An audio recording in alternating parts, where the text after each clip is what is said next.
Who is this Martin Pariseau? I'm not even sure if I'm upside down or right side up right now. I'm not sure if you can see me. I know my camera's facing the right way, but I dropped my phone out of my pocket that was not zipped up the other day. So I don't know. Uh, Hopefully the video is not what I see now, because what I see is almost nothing, just really blurred. Who is this Martin Pariseau? Well, today is the 14th of April 2023, and in the last couple of days, I felt more anger and sadness than usual, which happens. But again, these are not wide up and downs, they're just things that when I'm in tune with myself, I notice.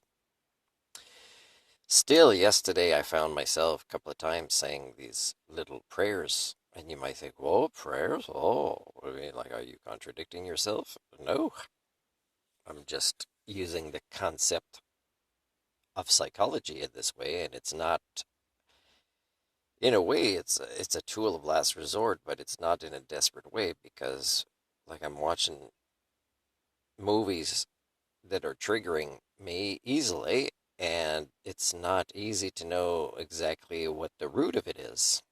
And it's a general just sadness and being angry. And it's like, oh, what is this? Oh, it's annoying. Like, I wish I knew specifically what to do about it.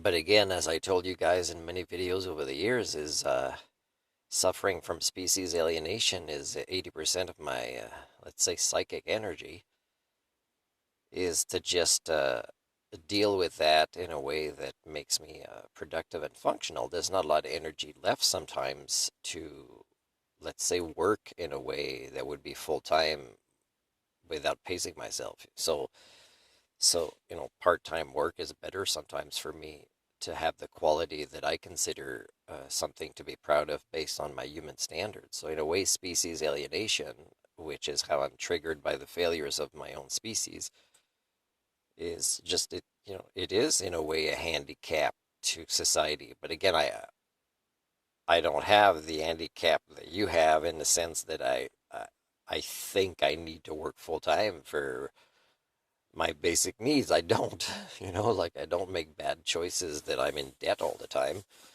because I belong to a monetary cult like you do. So it's not like that. So I could work part-time and I have really great quality, and I could even make that part-time be like triple full-time in the sense that I could work transparently and have a more positive impact on society just working part-time.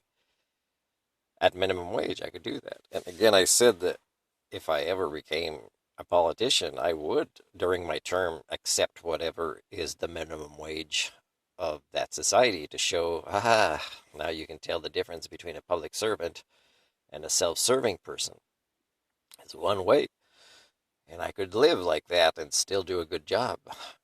So anyways, coming back to the prayer is usually what I say is whatever it is, the term or whatever is possible, and it's really a psychological tool. So I'm not saying there's a recipient to this prayer, but I would say biosphere, collective unconscious, overmind, global brain, you know, something related to, the complexity of life on this planet that is what I serve, and the greater evolution that it's capable of. And that I'd say what I said yesterday in the prayer is, I don't even know if you can see me here, if there's enough light, but I'm still going to post this video because it's not about the image, it's about the message. So I'm hearing myself say in the prayer, and that's a psychological effect. I still have the energy to be of service to you, right? But I'm stuck right now. I'm stuck. Like I don't have the motivation. I got more sadness and anger than the average time where I do as well. So now I'm procrastinating my list of things to do, and that could build on the sadness and the anger. So I'm saying, I have the energy. I want to keep serving, and just help me out a bit. Manipulate a little bit of the things going on within you so that, let's say I have an opportunity or I meet somebody that's interesting. So, but some of the sadness is that we're all born as social creatures and that I'm feeling lonely and alone. And of course, I'll always feel lonely, but the alone part, of course, is the worst. And sometimes I meet people that I have pretty good conversations with, like somebody this week at the library, and I don't know if this lady is that could be close to my age. I don't know if she's married or not. I didn't ask. We're just having good conversations about academia and sustainability and things. And I think this person probably in a way has some of her social needs met, whether she's married or has kids or has colleagues or whatever, or schoolmates or whatever it might be. And so she doesn't feel what I feel when it comes to loneliness or aloneness, or she pushes it down and just stays busy, very busy. And but we're born as social creatures. So again, this is like somebody I enjoyed having a conversation with, but it could also be someone that my interactions with makes me sad and alone and angry, because why, if she's married, wouldn't she still, if it's a healthy marriage, choose a friendship with me and contact me, let's say? And it could happen. I mean, but it's statistically speaking, when I meet somebody like that, it doesn't happen. And that's upsetting. It's upsetting because, that's what we're born for. I mean, we're not in the Anthropocene because we've been developing all the social skills and human thinking tools to satisfy each other's needs as social creatures. We're in the Anthropocene because we've had stupid false priorities related to religions, related to monetary cult behaviors that we're all part of, including the scientists, or their brains are screwed up in that way. And so we keep failing as social creatures. So even when I am rusty with my own social skills that are better than average, is I find that, I mean, who is there to talk to and to benefit from? Do you know what I can offer people that is extremely rare? Even counselors, very rare, they can do this, create a good quality rapport with their clients, is I can create intimacy within a very short time, which is very rewarding for me and the other person. But I find that when that happens, they don't know what to do with it.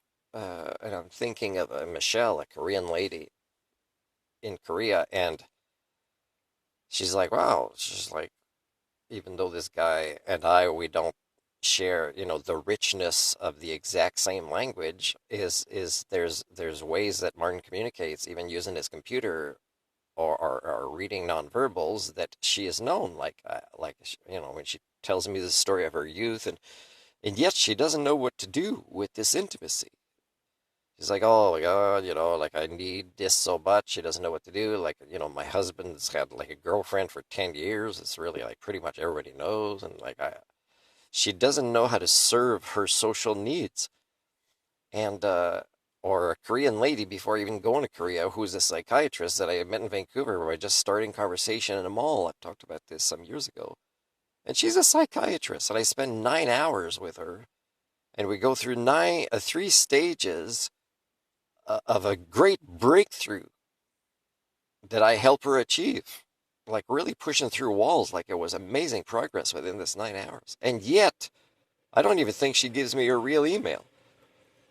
And she just chooses to go to this religious retreat or something, and I never hear back from her. How silly is that from a psychiatrist? It makes me mad, sad. And it's just the bad choices. So I'm learning these skills. They're getting rusty. I'm still trying to, create these wonderful experiences between social creatures. And I find that when people get it from me, even a little bit, they're confused. They don't know what to do. They doubt me. What's his ulterior motives? I have to get back to, I'm busy because I got these kids to raise or this money to make because, I'm an overconsumer, or I'm in debt and I don't admit that's really the issue instead of Martin, I don't know. I could really just get a little cat or a plant. Seriously, guys, I'm a social creature as a primate like you, and I seriously feel less alone with a plant in here than my interactions with the best of you. And sometimes a mouse comes in here, and it's happened a couple of times last couple of years. And the mouse, I'll hear it at night. Oh, it's annoying, it wakes me up. I'm moving around everywhere. Sometimes I'll see it if it's on the ground, and I point my flashlight. And it's not hard to get in this vehicle. It's not well sealed, but of course it moves too, right? It doesn't stay in the same spot for a long time. So that means the mouse eventually, oh, that's traumatic, moving like this, and the noise for like an hour, or half an hour, or whatever it might be, to drive somewhere to get something done they won't stay long. They'll eventually leave when we stop the next place. But still, just having a mouse annoying me at night is sometimes more rewarding than living in your proto societies. So